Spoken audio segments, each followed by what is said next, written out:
అలాంటి చూసాను. ఇప్పుడు ఈ ఐటమ్ దేనికి ఉపయోగపడుతుంది?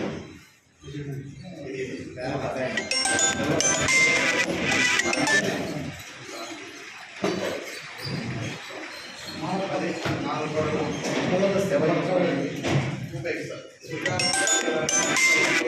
ఉంది ఇలా మనం ఎంత పెట్టేసుకొని లేదంటే మార్చేస్తామంటే దాంట్లో మనం కొత్త పెట్టి చేసుకోవాలి. దానికి ఇది ఉపయోగపడుతుంది. ఓకే, అది దేనికి ఉపయోగపడుతుంది? సేఫ్టీ ప్లాస్టింగ్ చేసేటప్పుడు అది ఉపయోగపడుతుంది. ఆ క్యాప్ ఎందుకు ఉపయోగపడుతుంది? ఓకే అనుకో, సైడ్ బండి పడుకోకుండా దాన్ని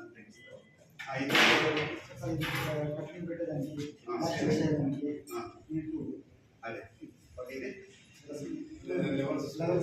లెవెల్ చూసుకోవడం, మెజర్మెంట్ ఈ బోర్డు నుంచి ఆ బోర్డు నుంచి ఈ బోర్డు ఎంత మెజర్మెంట్ ఉంది, ఎంత స్క్వేర్ ఫీట్ తెలుసుకోవాలి.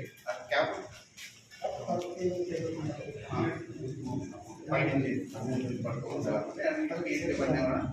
దానికోసం ఉపయోగిస్తారు. లెవెల్స్ చూసుకుంటే కస్టమర్ ఉంది కదా, లెవెల్స్ చూసుకుంటే వాడ ఎట్లుంది, ఏముంది, ముంపుగా ఉందా, నెట్గా ఉందా చూసి ఈ బోర్డు చూడ ఎట్లుంది, ఇది బాగా కరెక్ట్గా ఉందా? బేల్దారులకు సపోర్ట్ చేస్తారు. ఇక్కడ వచ్చేది రెండు పక్కల ఉంటుంది. నిలువు చూడొచ్చు, అడ్డము చూడవచ్చు. ఇట్లా కూడా చెప్పి గోడ చూడ ఎట్లుంది, సెంటర్కి వస్తే కరెక్ట్గా ఉంది. ఓకే, అవి రెండు చెప్పు ఎందుకు ఉపయోగిస్తారు సార్? ఇది బాగా తెలుసుకునే ఏదన్నా అందులో స్వప్నం గిట్లో ఉంటే తెలుసుకొని నీట్గా చేసుకున్నాయి. నేను వాడకి తెలుసుకునే శుద్ధి ఉలి పనిచేస్తాను సార్. దాని చేతి మీద అయినా వేసినారు చూడమ్మా, అటెండెన్స్ ఉంటే వేస్తున్నారు.